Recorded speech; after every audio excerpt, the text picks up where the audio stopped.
मुझे थोड़ा, और प्लीज़ तुम लोग थोड़ा ध्यान रखा करो। जैसे मैं क्लास स्टार्ट करूँ ना, तो मुझे कोई एक जन ध्यान दिला दिया करो मीटिंग रिकॉर्ड करने के लिए। तो लास्ट क्लास में मैंने क्या दिखाया था कि हम लोग किस तरह से फ़ॉर्मूलेज़ को ये कर सकते हैं, बना सकते हैं। एस्केप वेलोसिटी का फ़ॉर्मूला, इसका फ़ॉर्मूला, उसका फ़ॉर्मूला। कुछ हमने वहाँ पे कुछ कॉम्प्लेक्स क्वेश्चन भी किए थे, ठीक है ना? तो वो सब हो गए थे हमारे। फिर हमने बात की थी, इसके बाद ये 2-3 क्वेश्चन किए थे हमने, और फिर हमने कुछ अलग से डायमेंशन भी सीखे थे, ठीक है? तो मैं क्या करता हूँ, पहले थोड़े से डायमेंशंस और बता रहा हूँ। मैंने याद है लगभग कल कहाँ तक बताए थे मैंने?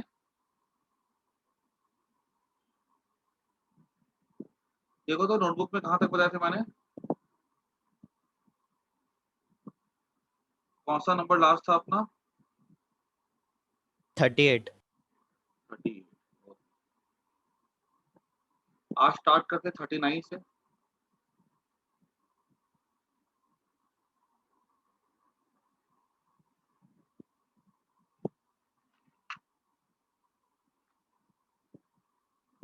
देखो सबसे पहले तो एक चीज़ याद रखना,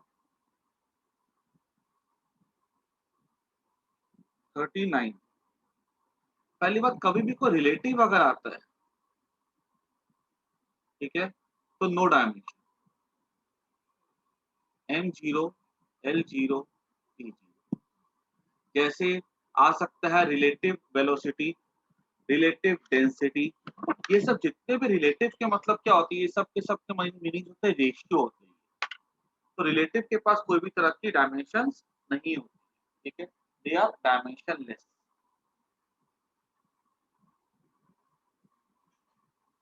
क्लियर? तो क्या कहते हैं, relative mass, relative density, relative velocity. Relative velocity मतलब एक की वेलोसिटी को दूसरे से हमने ये कर दिया, ठीक है, डिवाइड कर दिया।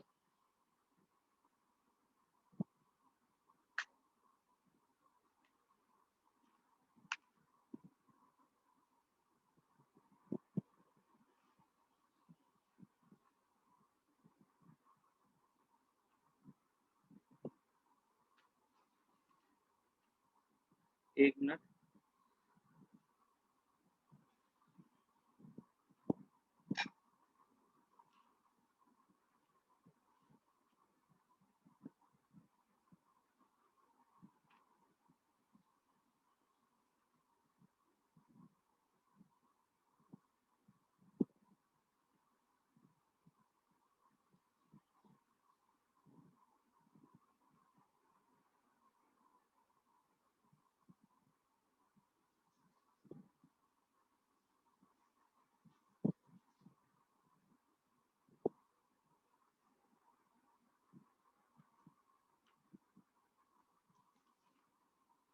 नहीं, ऐसा नहीं होगा।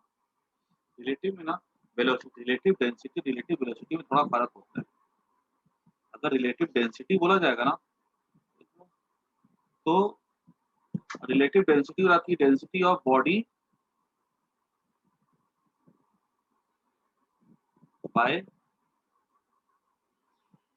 डेंसिटी ऑफ वाटर, ये रिलेटिव डेंसिटी का डेफिनेशन होता है। तो डेंसिटी डेंसिटी कैंसल हो जाएगी, m0 l0 t0। अगर बोला जाएगा relative velocity,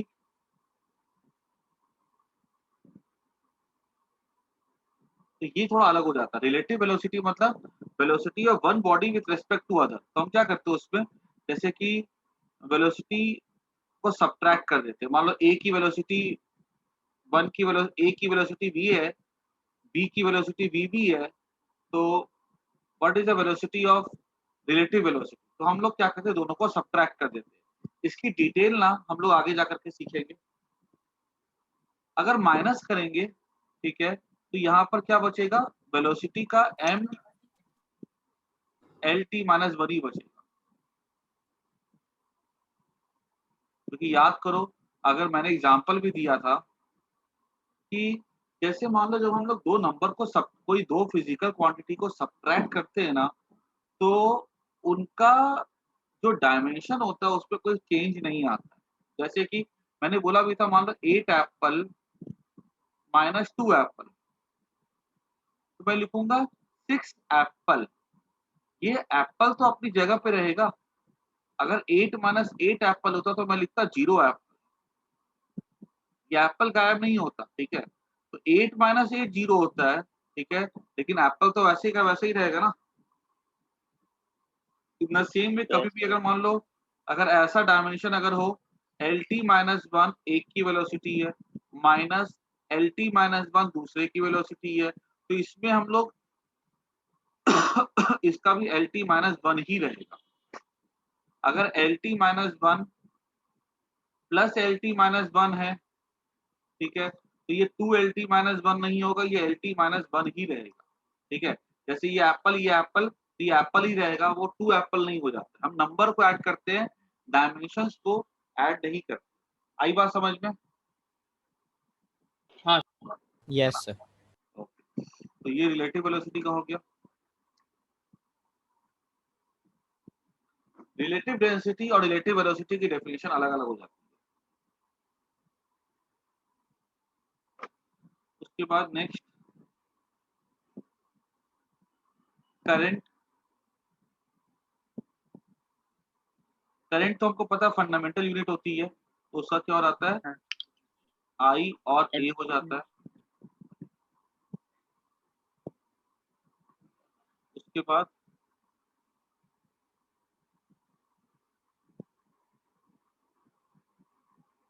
forty two charge, charge का सिंबल हो जाता है Q equals to I T.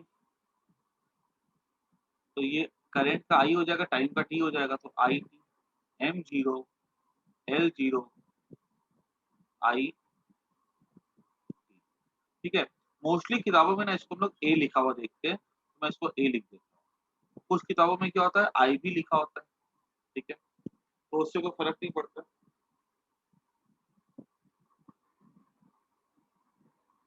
आगे बढ़ते हैं हम लोग। ये जितने भी है ना डायमेंशन, अब जो मैं स्टार्ट कर रहा हूँ यहाँ से 41 से, ये सब के सब रिलेटेड है करंट चैप्टर से।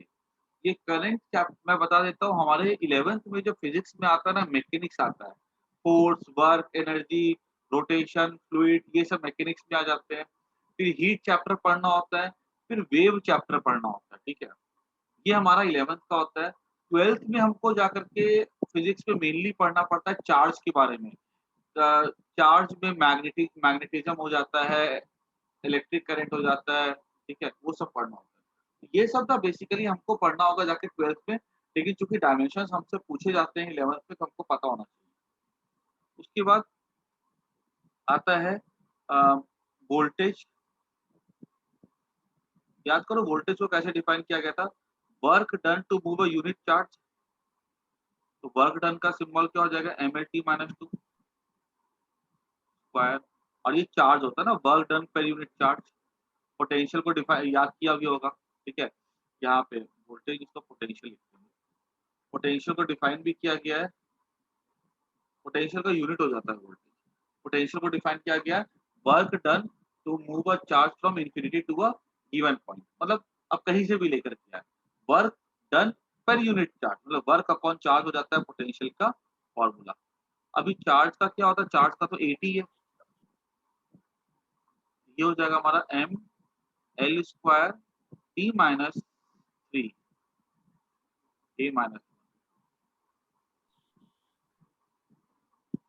सर मतलब एग्जाम में इसके रिलेटेड कैसे क्वेश्चन आ सकते हैं? मतलब ऐसा बोल देगा कि write down the dimension formula for the potential, ठीक है। उसके बाद ऐसे क्वेश्चन आ सकते हैं, हमें 4 ऑप्शन दे दिए जाएंगे ए बी सी डी, और बोला जाएगा कि उस पर लिख देगा angle, relative density, relative velocity, energy. पूछा जाएगा कि बताओ इसमें से ऐसा कौन सा डायमेंशन है जिसके पास जो डायमेंशन लेस है लेकिन जिसके पास यूनिट होता है, ठीक है। तो हमको पता है रिलेटिव डेंसिटी के पास डायमेंशन नहीं होता है, ना ही यूनिट होता है। रिलेटिव वेलोसिटी के पास डायमेंशन होता है, एनर्जी के पास डायमेंशन होता है, लेकिन एंगल के पास डायमेंशन नहीं होता है और उसका यूनिट रेडियन होता है। तो हमसे ऐसे क्वेश्चन पूछा जा सकता है, ठीक है।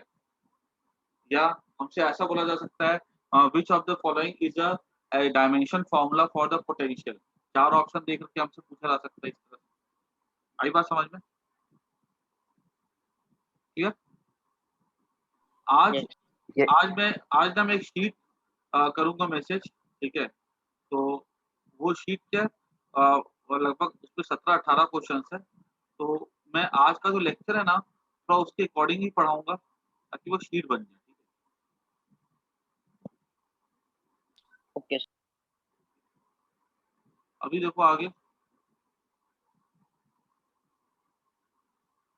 और ना ये सब डायमेंशन जो मैं लिख रहा हूँ ना, इसके फॉर्मूलाज़ अगर नहीं भी याद रहते हैं ना, तो देखो जितने मैंने कल तक की लिख करके दिए, मतलब अपने को 40 तक की, ठीक है? ये तो याद होना चाहिए, ठीक है? फॉर्मूलाज़ के साथ। और जो आज मैं लिख रहा हूँ ना, अगर ये थोड़ा-सा फॉर्मूला अगर उ 19-20 भी अगर होता है ना, तो उतनी दिक्कत वाली बात नहीं है। रेफर करके देख लो, बिकॉज़ देखो, सीधी-सी बात है, मैं 12th वाले कुछ टॉपिक करवा रहा हूँ अभी 11th में, तो थोड़ा तो डिफ़िकल्टी होगी, ठीक है? तो उसके लिए घबराना नहीं है, हमको मेन ये फॉर्मूला पता होना चाहिए। कहीं पे लिखा हो तो अच्छी बात है, याद हो तो और भी अच्छी बात है। 44। सर, हाँ, बोलो। सर ऐसे कोई क्वेश्चन आ सकते हैं सर, जैसे कि डायमेंशनल फार्मूला दिया हो, हमें फाइंड करना है कि ये किस चीज का फार्मूला है। हाँ, ऐसा पूछा जा मीन्स। सकता है, ठीक है? ओके। जैसे कि लिख देगा वहाँ पे ml² t-2, ठीक है? ये किसका डायमेंशन फॉर्मूला, तो फोर्स लिख देगा, डेंसिटी लिख देगा, एनर्जी लिख देगा, पावर लिख देगा, तो सेलेक्ट करना पड़ेगा ऐसे, ठीक है? ऐसे उल्टे भी आता हाँ। है। अभी देखो नेक्स्ट हमारा है रेजिस्टेंस। तो रेजिस्टेंस का सिंबल था R, ये हमने पढ़ के रखा था, रेजिस्टेंस होता था वोल्टेज अपॉन करंट, ठीक है? अभी देखो वोल्टेज का तो हमको पता ही डायमेंशन फॉर्मूला, वोल्टेज का क्या है, ml² t-a-1 ml² t-3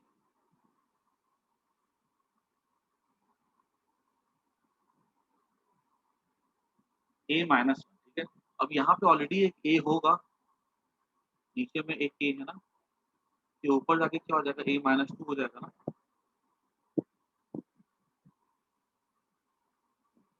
आई बात समझ में? उसके बाद रेजिस्टिविटी हो जाती है। याद करो क्लास 10 में पढ़ा था, रेजिस्टेंस का फॉर्मूला था R equal to rho L by A। ये क्या हाँ। कहलाता था, रेजिस्टिविटी। रो हो जाता R A बाय L, ये हो जाएगा देखो। R का तो हमको पता ही है, इनटू क्या करना है हमको, एरिया बाय लेंथ से करना है मल्टीप्लाई। तो एरिया बाय लेंथ की अगर बात की जाए, तो एरिया तो L² हो जाएगा, लेंथ का L हो जाएगा, तो हमको इसको L से मल्टीप्लाई करना होगा। ml³ t-3 a-2, ये किसका हो गया, रेजिस्टिविटी का हो गया। इसको नोट कर दो। सर इसमें से, सर वो जो बुक है ना सर, उस फिजिक्स की सर, उसमें कुछ है वैल्यूज आपने लिखवाई जो नहीं है। जैसे सर कल आपने वो बहुत सारे बोले सर। 2 मिनट में सर देख के बोलता हूँ।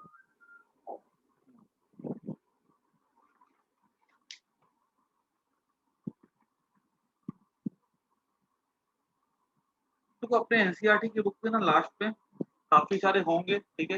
लेकिन मैं बताऊं बहुत सारे रिलेटेड ही हैं, ठीक है? जैसे क्रिटिकल वेलोसिटी लिखा होगा, तो मतलब वो वेलोसिटी हो गया, ठीक है?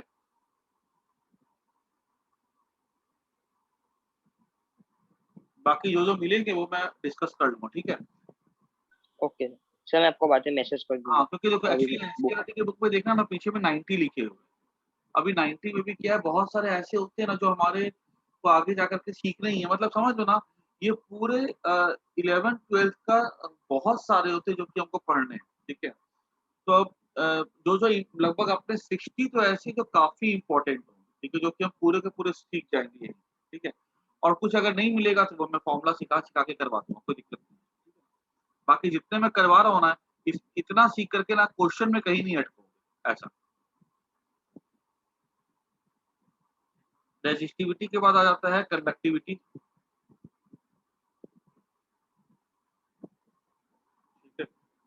कंडक्टिविटी जो होता है वो रेजिस्टिविटी का, हाँ, कंडक्टिविटी जो होती है ना वो रेजिस्टिविटी की अपोजिट होती है, ठीक है।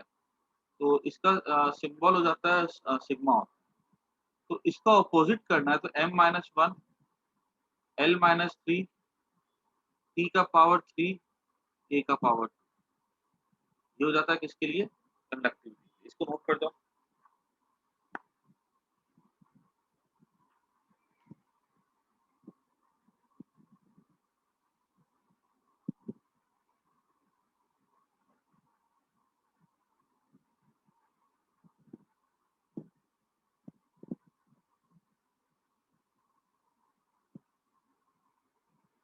उसके बाद एक होता है डायपोल मोमेंट, ठीक है। कोई चार्ज अगर हो, ठीक है, जैसे मान लो हम जैसे केमिस्ट्री में पढ़ते हैं HCl मॉलिक्यूल्स होते हैं, ठीक है। और तो ये सब में क्या होता है, जैसे HCl मॉलिक्यूल में H प्लस Cl माइनस होता है, तो इसमें ना चार्ज में कुछ दूरी होती है। हम क्या करते हैं, चार्ज को ना डिस्टेंस से मल्टीप्लाई कर देते हैं, दो चार्ज के डिस्टेंस, उसको हम कहते हैं डायपोल मोमेंट। तो Q इंटू ए, इसका सिंबल हो जाता है डायपोल मोमेंट का P। डायपोल मोमेंट का सिंबल क्या होता है, P होता है। Q इंटू ए कर देंगे, चार्ज इंटू डिस्टेंस बिटवीन। फिर आता है 48 नंबर पे इलेक्ट्रिक फील्ड। इलेक्ट्रिक फील्ड जैसे देखो मान लो कोई चार्ज है, ठीक है, प्लस ये क्या कर रहा है, दूसरे चार्ज पे फोर्स एक्सर्ट करता है, तो ये तो टच तो कर नहीं रहा है इसको, ये कैसे फोर्स एक्सर्ट कर रहा है। तो हम ऐसा बोलते हैं कि मान लो ये वाला चार्ज अगर इस पे फोर्स एक्सर्ट कर रहा है, तो इसने अपने अराउंड क्या किया, कोई इफेक्ट पैदा किया, ठीक है। वो कोई ऐसा कुछ अदृश्य चीज पैदा की जिसकी वजह से इसके ऊपर फोर्स अप्लाई, उस अदृश्य चीज को, ठीक है, इनविजिबल चीज को हम लोग क्या बोलते हैं, फील्ड। और फील्ड नापने का तरीका क्या होता है, हम यहाँ पे रख देंगे चार्ज, ठीक है, इस पे फोर्स निकालते हैं और डिवाइड कर देते हैं इसी चार्ज के ऊपर, ठीक है। ये हमें क्या देता है, electric field. Force on a charge upon upon that charge is called as the electric field. कैसे यूनिटरी मेथड में था, ठीक है, क्यू चार्ज पे कितना फोर्स लगा एफ, सिंगल चार्ज पे कितना फोर्स लगेगा एफ बाई क्यू। इस एफ बाई क्यू को हम लोग क्या बोलते हैं यूनिटरी मेथड से, इलेक्ट्रिक फील्ड। आई बात समझ में, खाली फॉर्मूला जिसके दिमाग में बैठा जाना है बस। उसके बाद इलेक्ट्रिक फ्लक्स। इलेक्ट्रिक फ्लक्स कैसे निकालते हैं, फाई, इसका सिंबल फाई ई होता है। जैसे मान लो कहीं से इलेक्ट्रिक फील्ड पास हो रही है, ठीक है, जैसे लाइट पास होती है और किसी एरिया से पास होती है, तो कितनी फील्ड पास करेगी एरिया से, फील्ड इनटू एरिया बोलेंगे, इसको हम लोग बोलेंगे इलेक्ट्रिक फ्लक्स। इसके काम को ना सबको डायमेंशन लिख लो ना पहले खुद से।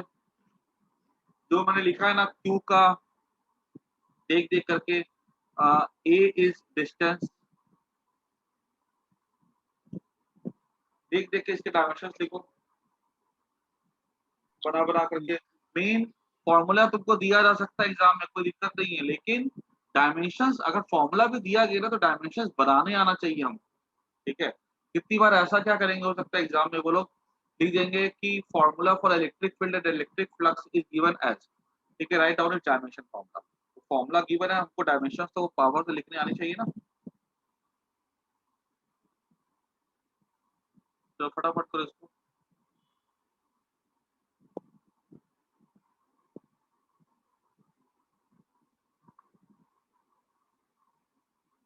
M0LTA। क्या आ रहा है, M0LTA। एल टी, और चार्ज का आई टी होता है ना, या ए टी,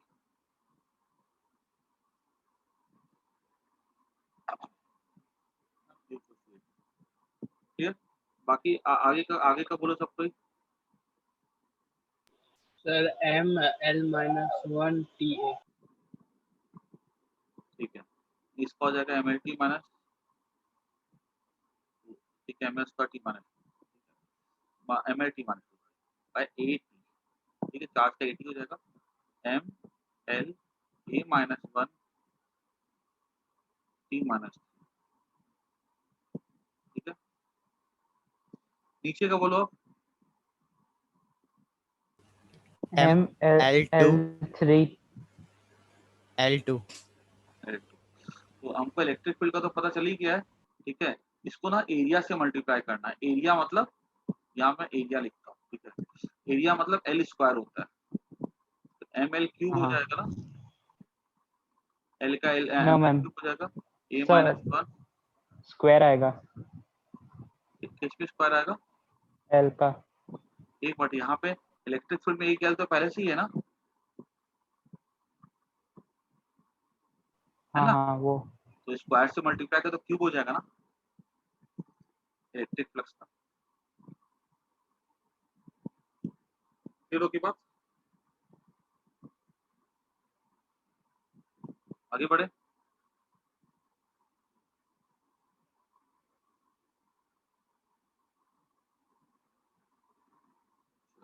आगे बढ़ते हैं।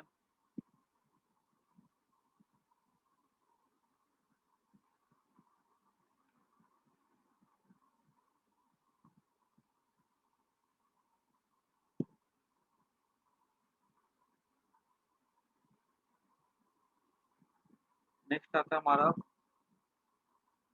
ये सब ना एक साथ रखना, ठीक है। 49 हो गया, 50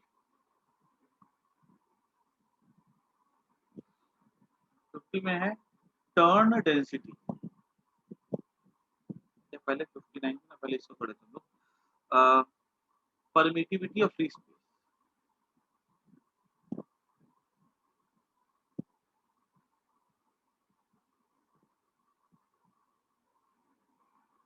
ठीक है, देखो ऐसा देखा गया ना कि मान लो कोई दो चार्ज है, कैसे हमारा ग्रेविटी का फॉर्मूला था Gm1m2/r का स्क्वायर, है ना। इन द सेम वे अगर कोई दो चार्ज होते हैं ना तो उनके बीच में भी फोर्स लगता है। वो फोर्स का फॉर्मूला हो जाता है 1/4 Q1 Q2 बाय आर का स्क्वायर। दो चार्ज के बीच में कुछ फोर्स लगता है और ये फोर्स का होता है, और ये फोर्स में ना ये 4 पाई तो डायमेंशन लेस हो जाएगा, ठीक है। इसको हम लोग कहते हैं परमिटिविटी ऑफ फ्री स्पेस। मतलब एयर है, ठीक है, अब उसकी कैरेक्टरिस्टिक होती है कि वो दो चार्ज के बीच में कितना फोर्स अप्लाई करेगा। ये सबके लिए अलग अलग, एयर के लिए वैल्यू अलग होती है, माइका के लिए अलग होती है, मिट्टी के लिए अलग होगी, ठीक है। सबके लिए अलग अलग होती है। ये डिसाइड करता है कि दो चार्ज के बीच में कितना फोर्स लगेगा, ठीक है। तो अगर चाहो ना इसका मीनिंग समझने के लिए डिसाइड लिख सकते हो, what does permittivity of free space mean. तो हम ऐसा लिखेंगे, it decides the force between two charge, it decides the force between two charge, ठीक है। तो इसको लिखने कैसे लिखेंगे हम लोग, ऐसा लिखेंगे, इसको हो जाएगा F R square by Q1 Q2, ठीक। एप्सिलॉन आर ना जो ऊपर जाएगा तो ये हो जाएगा एप्सिलॉन नॉट क्या हो जाएगा, Q1 Q2 bye F R square, ठीक है। तो ये इसका हमको डायमेंशन फॉर्मूला बनाना होगा।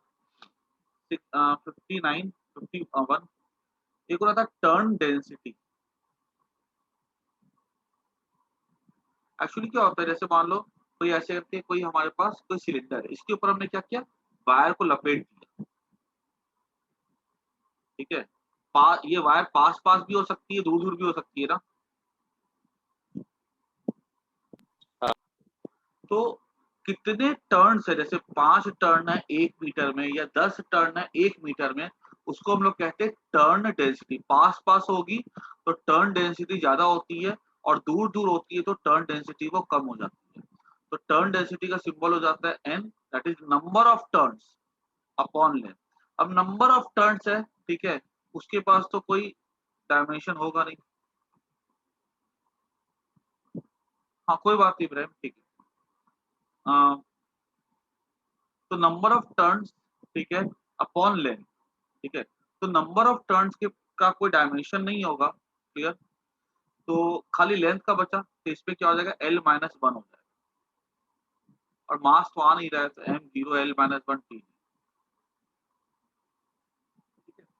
52।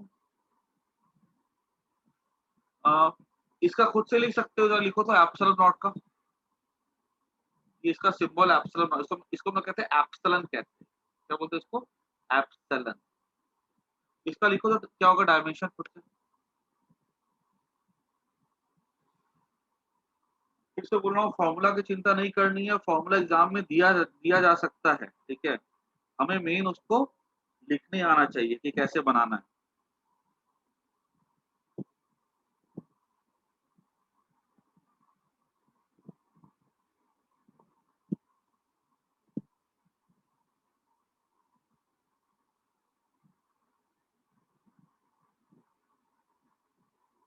उसके बाद एक होता है मैग्नेटिक फील्ड,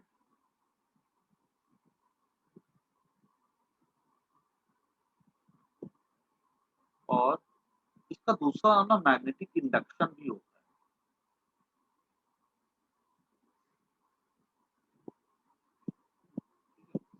अभी जैसे क्या होता है कि मैग्नेटिक फील्ड या मैग्नेटिक इंडक्शन, जैसे क्या होता है, मान लो कोई चार्ज है क्यू, ठीक है, तो मैग्नेटिक फील्ड पता है मैग्नेट क्रिएट करता है, ठीक है, तो वो मैग्नेटिक फील्ड जो होता है ना, तो उसका एक फॉर्मूला होता है, जैसे force equal to Q V. जैसे मान लो कोई चार्ज अगर मूव कर रहा है, ठीक है, तो मैं अगर वहां पे मैग्नेट है, तो वो क्या करेगा, मैग्नेट इस मूविंग चार्ज पे फोर्स एक्सर्ट करता है। पढ़ा ना करंट कैरिंग वायर, अगर मैग्नेट के पास अगर हम करंट कैरिंग वायर रखेंगे तो वायर पे फोर्स लगता है, ये क्लास 10 में पढ़ा होगा। करंट कैरिंग वायर मतलब क्या होगा, करंट मतलब क्या होता है, मूविंग चार्ज होता है ना, तो फोर्स कितना हम्म। लगता है, F equal to Q V B, ठीक है। तो बी का फॉर्मूला क्या हो जाएगा, देखो यहाँ से, बी इक्वल टू हो जाएगा, या ऐसा फॉर्मूला याद कर दो, इजी रहेगा याद करने में, बिल। तो एक करंट कैरिंग वायर में कितना फोर्स लगेगा, तो आंसर है बिल। बी से मैग्नेटिक फील्ड, आई से करंट, एल से लेंथ, ठीक है, ये क्लास 10 में पढ़ा भी होगा। फोर्स का फॉर्मूला क्या होता है, बिल। तो बी का क्या हो जाएगा, देखो तो बी का हो जाएगा एफ बाई आई एल,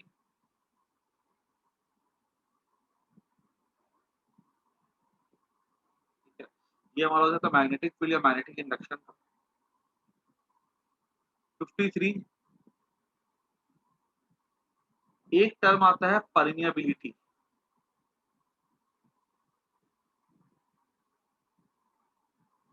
ठीक है। तो जैसे कि मान लो इसमें क्या होता है, जैसे मान लो हमने कोई करंट कैरिंग वायर ली, ठीक है, ऐसे लपेट दिया हमने कॉइल सिलेंडर के, तो इसके अंदर कितना मैग्नेटिक फील्ड होगा ना, एक्चुअली यहाँ पे मैग्नेटिक फील्ड बनता है, उसका फॉर्मूला हो जाता है B equal to mu naught N I. कितना फील्ड अंदर बनेगा, ये बी हो गया। म्यू नॉट क्या होता है, ये इसको हम लोग कहते हैं परमिएबिलिटी, ठीक है। एन क्या होता है, एन होता है टर्न डेंसिटी, कितने टर्न आसपास है। आई क्या हो जाता है, करंट हो जाता है, ठीक है। ये क्या कहलाता है, परमिएबिलिटी।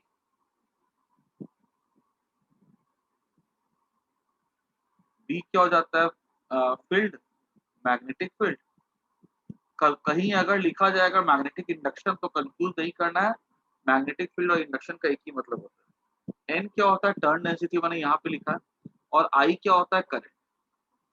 तो हमको अगर बी म्यू नॉट निकालना है तो हम लोग आराम से निकाल सकते हैं ना। एक काम करो, सबको पहले ना 50, 52 और 53 का डायमेंशन फॉर्मूला खुद से लिखो, फॉर्मूला दे दे करके, फिर मैं बोर्ड पे स्क्रीन पे लिखूंगा, फिर चेक करना। मैं लिखूंगा तो उससे कोई खास फायदा नहीं होने वाला, ठीक है, मैं पहले लिखूंगा। Sir can you repeat sir, मुझे मैं ठीक बोल से रहा सुनाई हूँ नहीं दे। 50 का, हाँ। और 50, 52 एंड हम्म। 53 के डायमेंशन फॉर्मूला लिखो साइड में खुद से, बना बना करके, ओके सर। ठीक है ना।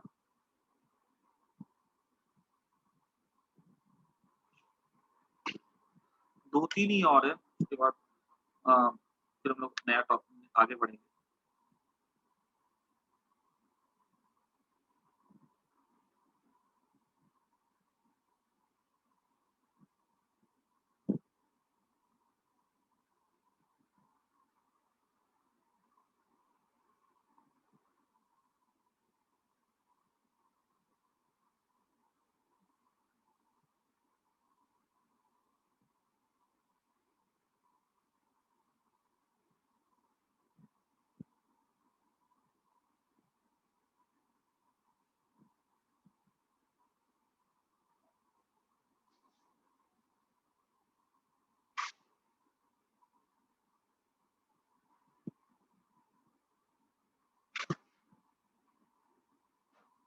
सर फर्स्ट का 50 का M-1 L-3 T4A2। हम 1 मिनट में लिख करके चेक कर रहा हूँ।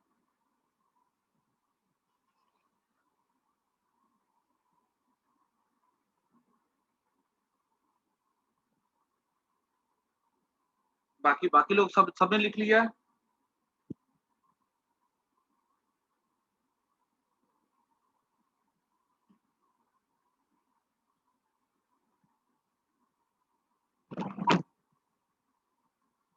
आगे बढ़े हम लोग।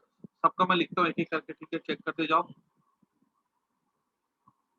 चार्ज का हो जाएगा 18, तो ए स्क्वायर टी स्क्वायर। फोर्स का हो जाएगा MLT -2 और आर का हो जाएगा L स्क्वायर।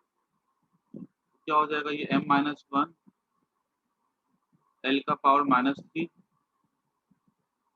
T का पावर 4 A का पावर स्क्वायर। आया सबका? मैच करें आंसर सबके? Yes sir. ओके।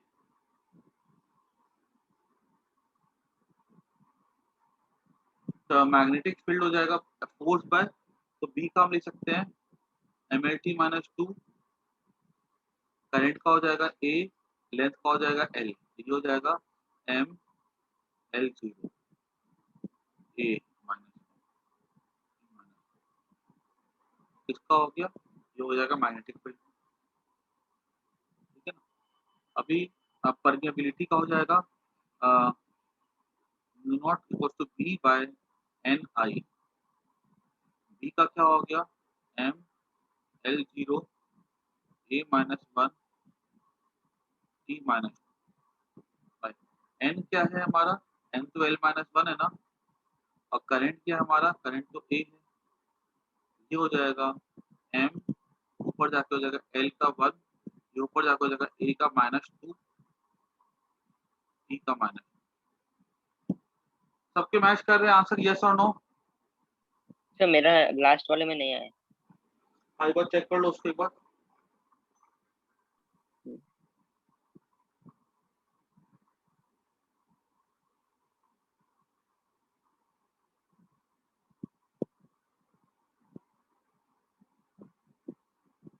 Done.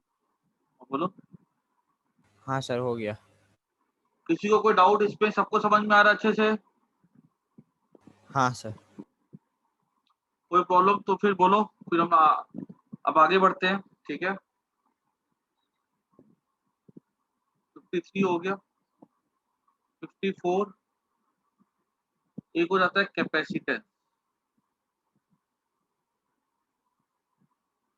ठीक है, और एक हो जाता है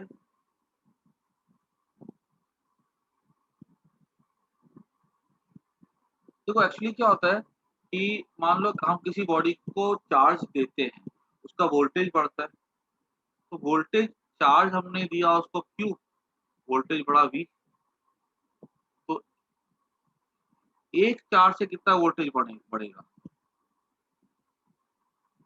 मान लो वोल्टेज बढ़ा V, हमने V वोल्टेज बढ़ाने के लिए हमने चार्ज क्यू दिया, तो 1 वोल्ट बढ़ाने के लिए चार्ज कितना देंगे? Q/V देंगे। ये जो C होता है ना, इसको Q/V लिखते हैं। इसको बोलते हैं कैपेसिटेंस। क्या बोलते हैं इसको? कैपेसिटेंस, ठीक है। Q/V होता है। और इसका डायमेंशन फॉर्म हम लिख सकते हैं। ये मतलब होता है Q/V, मतलब क्या होता है? Work upon charge. W/Q, तो ऊपर चला जाएगा 2 ना, तो Q² हो जाएगा। अब देख लो इसको, Q हो जाता है हमारा IT या AT। Q क्या हो जाएगा हमारा? AT। A² T² by work. W क्या हो गया? वर्क हो गया, तो MLT -2 हो जाएगा ना, ठीक है। ML² T-2, ये ऊपर जाके क्या हो जाएगा? M-1 L-2 T का पावर 4, MLT -2 में तो AT हो जाएगा M-1 L-2 T का पावर 4। ये हो जाएगा किसका? कैपेसिटेंस। क्लियर?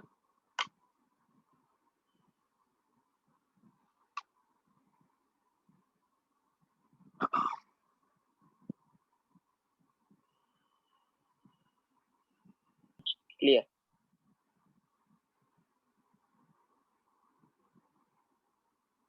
आगे हम देखते हैं।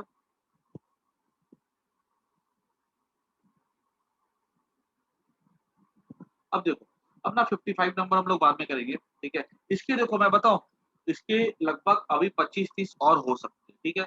अगर कभी भी कहीं नया देखो ना कुछ, तो उसको देख के घबराने की जरूरत नहीं है, बिकॉज हमको ना पूरे 11th और 12th में, ठीक है, ये सारे के सारे टर्म्स हमारे सब के सब कवर हो, ठीक है। तो हमारे लिए अभी जो जो इम्पोर्टेंट होते हैं तो मैंने सिखा दिया, ठीक है। और जैसे बहुत सारे होते हैं, स्टीफेंस कांस्टेंट होता है, वीन्स कांस्टेंट होता है, ठीक है। उसके बाद इंडक्शन होता है, ठीक है, और बहुत सारे होते हैं ऐसे, ठीक है। तो अपने को जैसे जैसे अगर आएंगे तो हम लोग को क्या मेन फॉर्मूला देखना है और डायमेंशन तो देखने आता ही है। अभी अब देखो कैसे एग्जाम में क्वेश्चन आएंगे, और अब देखो सब कोई क्वेश्चन को ट्राई करना। F equals to alpha by density plus beta cube. F क्या फोर्स, डेंसिटी तो पता डेंसिटी होती है, अल्फा का और बीटा का डायमेंशन निकालो। ट्राई करो सर तो। अल्फा बीटा का दिया गया होगा या फाइंड अल्फा और बीटा का डायमेंशन पता नहीं है अपने को, ओके। ठीक है। निकालो तो खुद से सब कोई।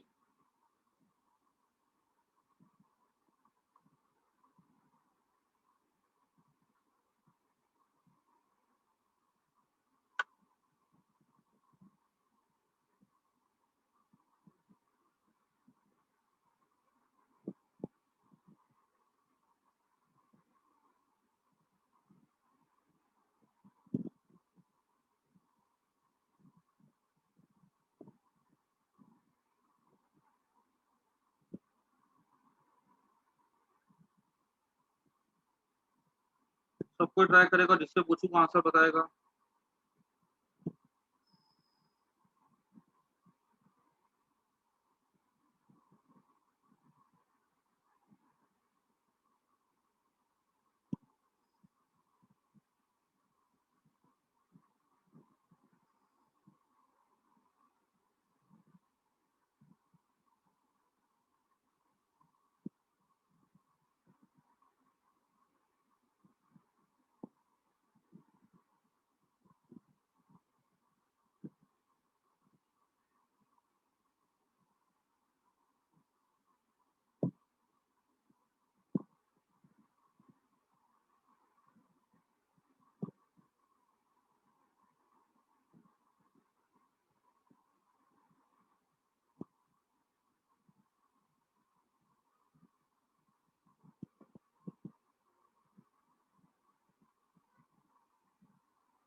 प्लीज मुझे बता सकते हो बीटा का डायमेंशन क्या होगा?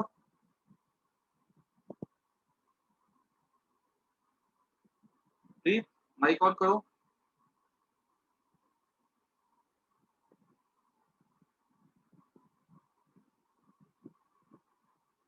प्लीज।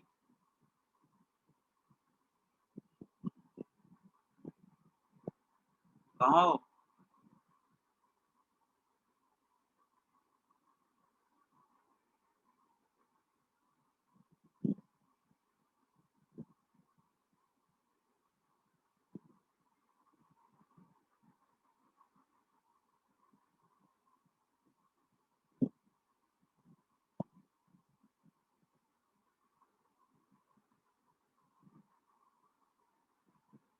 प्लीज बोलो तो क्या होगा बीटा का डायमेंशन?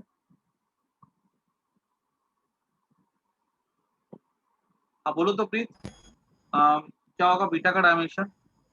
Yes sir. बोलो।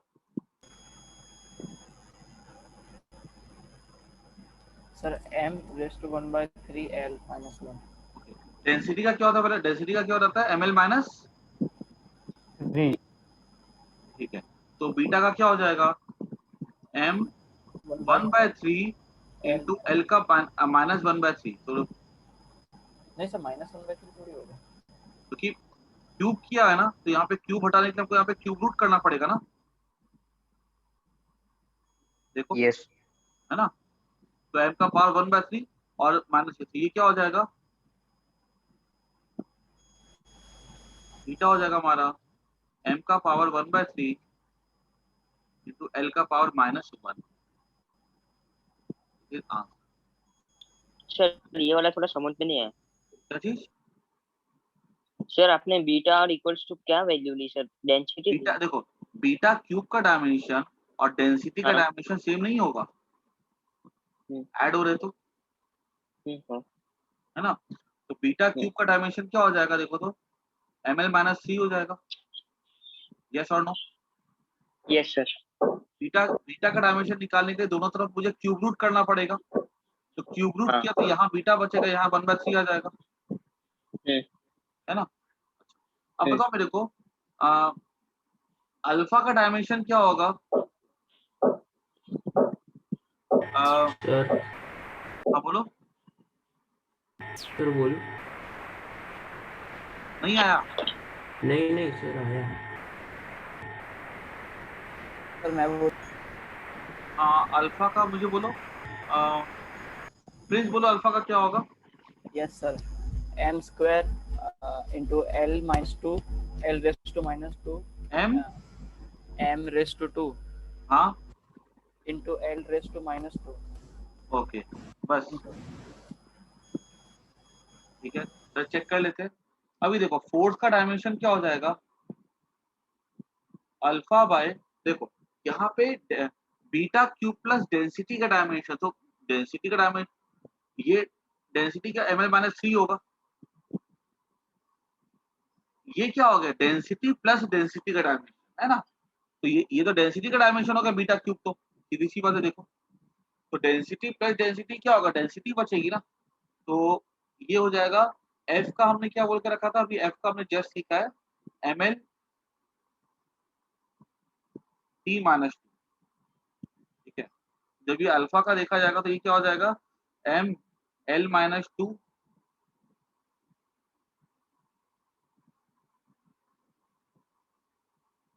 हाँ सही है, m स्क्वायर, ठीक है, l-2 t-2, this is the answer. सबका आया कि नहीं आया समझ में, बोलो है या ना। Yes sir. ठीक है, तो ये ऐसे क्वेश्चन आएंगे एग्जाम में, इसको नोट कर जाओ। डायमेंशंस का अभी हमारे पास, हमने दो यूज सीख करके रखे हुए, ठीक है, एक तो चेकिंग द फॉर्मूला वाला और एक कन्वर्शन वाला, एक यूज अभी और बाकी है, वो ना हम लोग नेक्स्ट क्लास में करेंगे। आज ना मैं थोड़ी एडिशनल प्रैक्टिस करवा रहा हूँ, ताकि जो मैं शीट भेजूँ ना वो शीट सबसे बन जाए। आगे आगे बढ़ते हैं।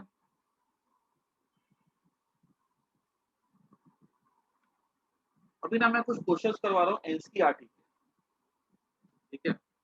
एनसीईआरटी का पेज नंबर है 36,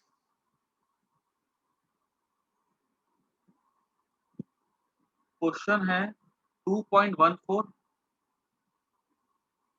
2.15, 2.25, ठीक है, जो हमारे डायमेंशन से रिलेटेड है।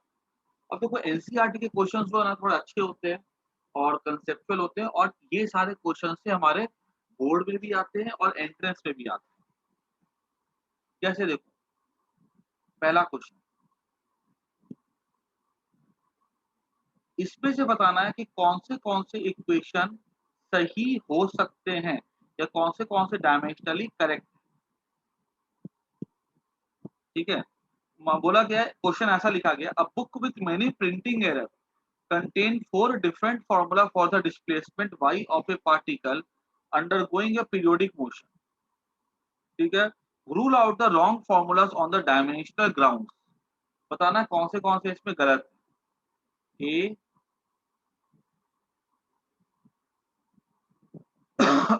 जो गलत है ना वो वहां पे ऑप्शन लिखना है, ठीक है।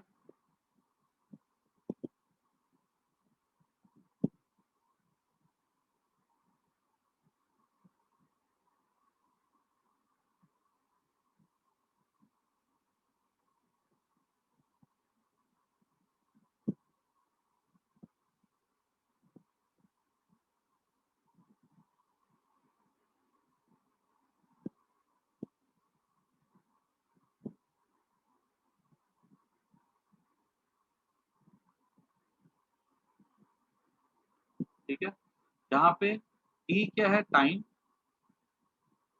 कैपिटल टी क्या है, टाइम पीरियड, ए क्या है, मैक्सिमम डिस्प्लेसमेंट, और वाई क्या है, डिस्प्लेसमेंट। सबको अपनी बुद्धि चलाओ, ठीक है, और बताओ ए बी सी डी में कौन से गलत है। जो गलत है सबको चैट बॉक्स में आंसर दो।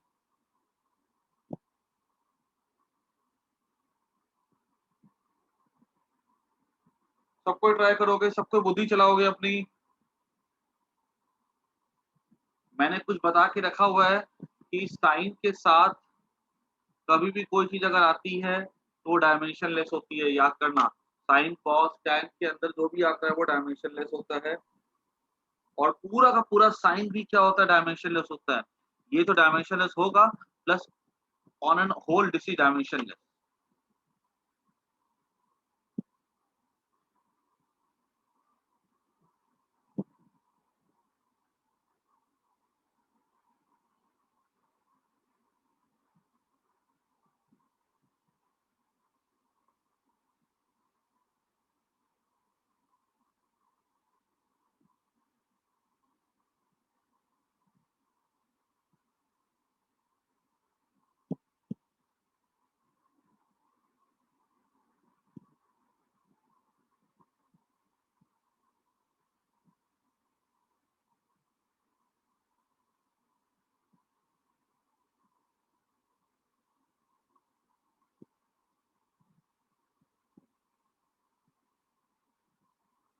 इसके सबको अपना आंसर दोगे। कौन से फॉर्मूले गलत हैं।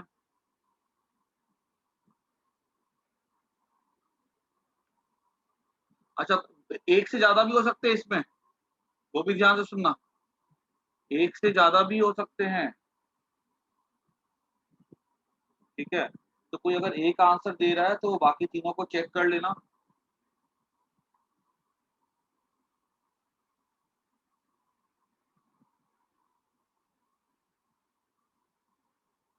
Okay, B and C are wrong. सही है इब्राहिम, वेरी गुड।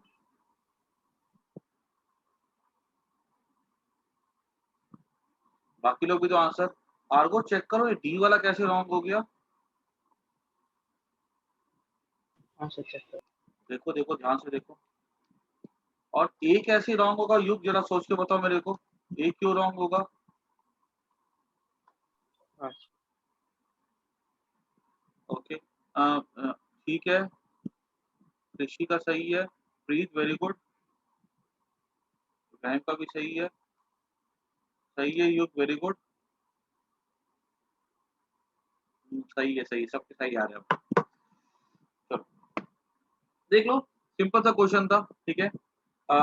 यहाँ पे अगर हम ए की बात करें तो यहाँ पे टाइम का डायमेंशन टी होगा और टाइम पीरियड का भी टी होगा, तो ये टी कट जाएगा, डायमेंशन लेस होगा, तो ये करेक्ट होगा। और ये वाई डिस्प्लेसमेंट है और ये मैक्सिमम डिस्प्लेसमेंट है, तो ये मैच कर ही रहा, कोई दिक्कत नहीं है, ठीक है। तो ये पूरा डायमेंशन लेस हो जाएगा, तो डिस्प्लेसमेंट वी टी ये वेलोसिटी है, ये टाइम है ना। ये वी देखो कुछ लिखा नहीं गया यहाँ पे, तो अंडरस्टूड है कि वी क्या है, वेलोसिटी है। कुछ सिंबल से हमको फेमिलियर होना होगा। तो वेलोसिटी है और ये टाइम है, तो ये तो एल हो जाएगा। ये डायमेंशन लेस कहाँ आ रहा है, ठीक है, ये गलत हो जाएगा। ये टी टाइम है, ए डिस्प्लेसमेंट है, तो ये तो टी और बाय एल हो जाएगा, तो एल माइनस वन टी हो जाएगा। ये डायमेंशन लेस नहीं है, ठीक है, ये भी फॉर्मूला गलत हो गया। और ये तो देखो, तो ये डायमेंशन लेस होगा, ये भी डायमेंशन लेस होगा, ठीक है, तो ये सही होगा, ठीक है। मतलब B and C are wrong.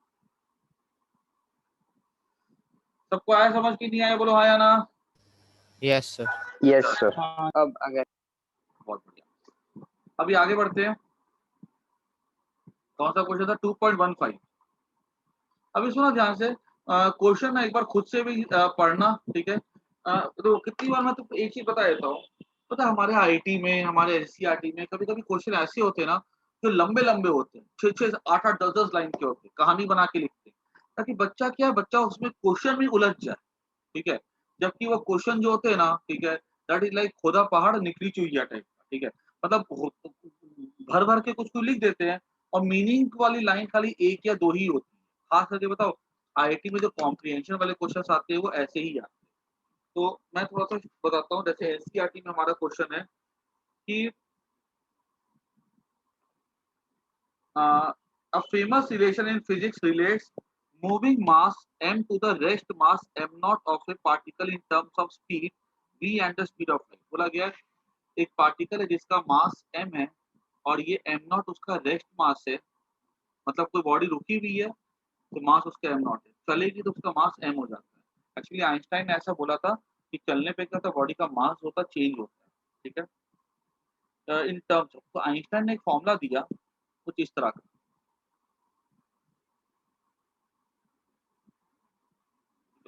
1 minus V square का पावर 1/2, ठीक है। Am not in terms of, और आइंस्टाइन ने ना इसमें ना कहीं स्पीड ऑफ लाइट भी एडजस्ट की थी, ठीक है। तो अब ये कहानी लिखा हुआ, this formula first rose as a consequence of special relativity due to Albert Einstein, ठीक है। इन्फॉर्मेशन है, ठीक है। क्वेश्चन में कुछ खास काम, a boy recalls the relation almost correctly, ठीक है। एक लड़के को फॉर्मूला याद आता है but forgets to put where the constant C. उसके आइंस्टाइन ने ना स्पीड ऑफ द बॉडी भी लिखा था v, और ना स्पीड ऑफ द लाइट भी इस फॉर्मूले में कहीं ना कहीं लिखा था अपने डेरिवेशन में, ठीक है। तो एक लड़का है, उसको ना ये फॉर्मूला तो याद रह जाता है लेकिन कच्चा पक्का याद रहता है, वो सी पुट करना भूल जाता है, ठीक है। सी मतलब सी स्पीड ऑफ लाइट का स्क्वायर भी हो सकता है, ठीक है। तो वो सी कहाँ पर पुट करे, ठीक है, ताकि फॉर्मूला सही हो जाए। मैं ना ऑप्शन देता हूँ, ठीक है। ये इनकरेक्ट फॉर्मूला, ठीक है। कहीं ना कहीं पे हमको क्या पुट करना, सी पुट करना। तो मुझे बताना है कि ये सी कहाँ पे हो सकता है, तो मैंने ऐसे लिखा, मैं ऑप्शन देता हूँ, सी सी स्क्वायर कहीं यहाँ हो सकता है या सी स्क्वायर इसके ऊपर हो सकता है, एक सी स्क्वायर यहाँ पे हो सकता है या सी स्क्वायर यहाँ पे। सोचो तो, ए ऑप्शन है, बी ऑप्शन है, सी ऑप्शन है, डी ऑप्शन है, कौन सा सही होगा, बुद्धि चलाओ अपनी।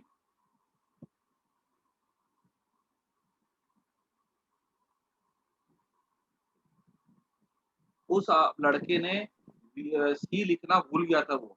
ये क्या है, बी क्या, स्पीड ऑफ द बॉडी, और सी क्या, स्पीड ऑफ लाइट। मैंने क्वेश्चन में थोड़ा सा मैंने आसान कर दिया, मैंने ऑप्शन दे करके, अदरवाइज हाँ क्वेश्चन सर। को समझना थोड़ा मुश्किल है। कौन सा ऑप्शन लगता है सही है, बोलो आंसर दो सबको चैट बॉक्स में। ए बी सी डी कौन सा सही होगा।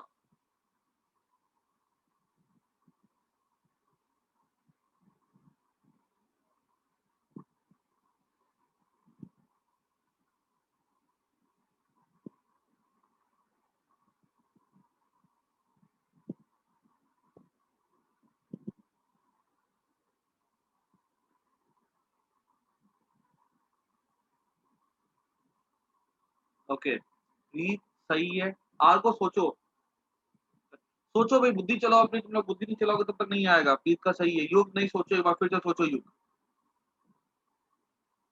मैंने कुछ बता के रखा, प्रिंसिपल ऑफ होमोजेनिटी, हाँ सर। ठीक है। ओरिजिनल क्वेश्चन ऐसा था, M not by 1 minus B square by 1/2। एक चीज मुझे जरा सोच के चलाओ बुद्धि चला करके कि क्या ये वाला एक्सप्रेशन सही है, ये डायमेंशनलेस है, ये डायमेंशन के साथ है। इन दोनों का डायमेंशन कैसा होना चाहिए, सेम होना चाहिए ना। यस। अब बोलो आंसर क्या होगा।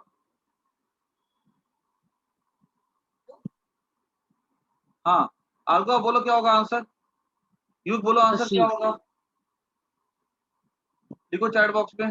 हाँ युग सही है, आर्गो लिखो आप चैट बॉक्स में। दो टर्म के डायमेंशन अगर सेम होंगे तो क्या होगा। नमन का आंसर नहीं आ रहा है, हाँ नमन ने दिया। नमन फिर से चेक करो एक बार, देखो अगर मान लो मैंने यहाँ, अगर मैं यहाँ पर पुट करूंगा डी के बदले, नहीं इब्राहिम, डी होगा देखो आंसर।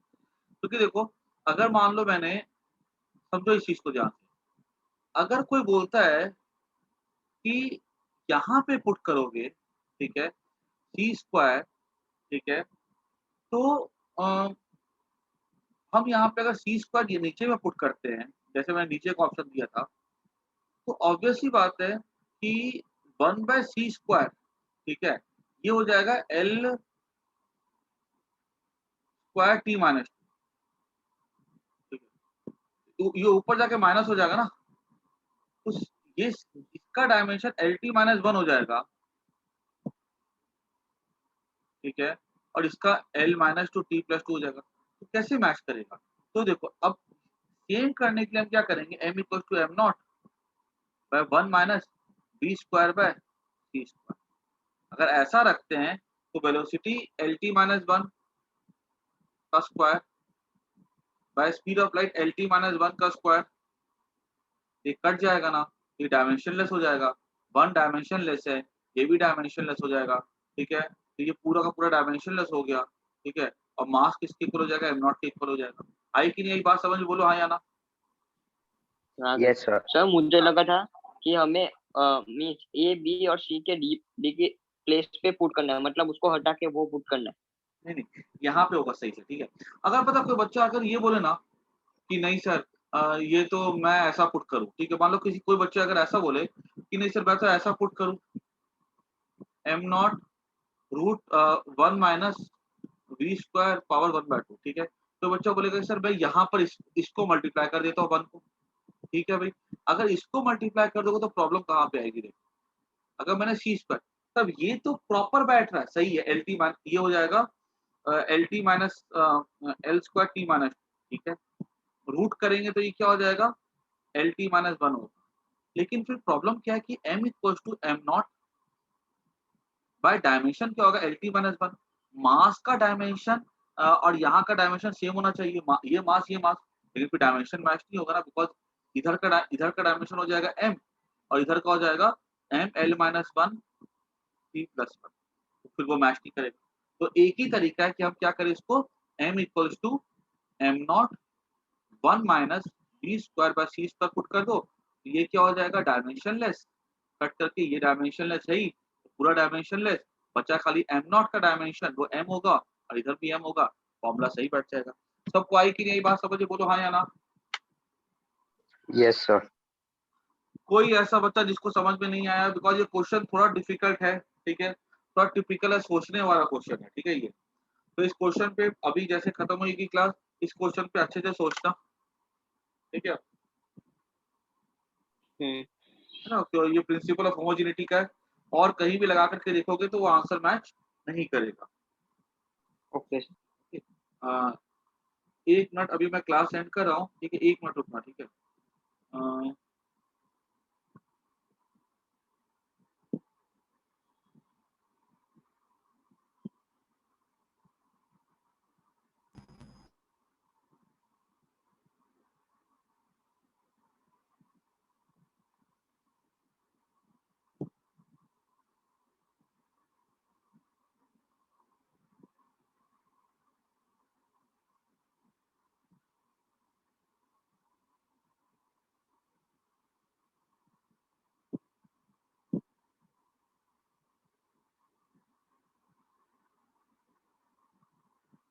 मैंने ना देखना एक वो भेजी है, क्या कहते हैं, एक क्वेश्चन मैंने भेजे, 17 क्वेश्चन है, ठीक है, उसको सॉल्व करके ना उसकी पीडीएफ मेरे को कल तक भेज देना, ठीक है।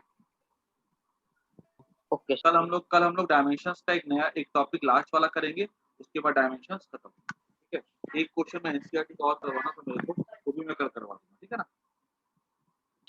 आज के लिए काफी इतना, बाय टेक सर कल की टाइमिंग्स क्या होगी? टाइमिंग हमेशा कल मंडे है ना, तो कल अगर हुई ना क्लास तो मैं 2 बजे ले लूंगा, ठीक है, क्योंकि अभी क्या थोड़ा एग्जाम आ रहे हैं, तो ना मैं एंट्रेंस क्लास थोड़ी पीछे रख करके मैं ना बोर्ड की क्लास थोड़ा सा लेता हूँ अभी, ठीक है, ताकि बिकॉज अभी शायद कुछ स्कूल में 26 तारीख से एग्जाम है, तो उसपे चैप्टर 1, 2, 3 आ रहे हैं, ठीक है, तो वो ज्यादा पोर्शन हो जाएगा, तो मैं कल होपफुली क्लास 2 बजे रखूंगा, ठीक है, तो एक बार ग्रुप चेक कर लेना, ठीक है। और 2 बजे ना रेगुलर Okay. क्लास होगी, ठीक है? क्योंकि अभी क्या हमारा थोड़ा वेकेशन भी हो गया था, फिर बच्चे नहीं ज्वाइन कर रहे थे, तो फिर उनकी क्लास की वजह से रेगुलर क्लास थोड़ी छूट रही थी। तो कल रेगुलर क्लास होगी 2 बजे, मैं ग्रुप में मैसेज कर दूंगा, एक बार चेक कर लेना, ठीक है ना? Yes, sir. Okay. Bye, sir. Bye.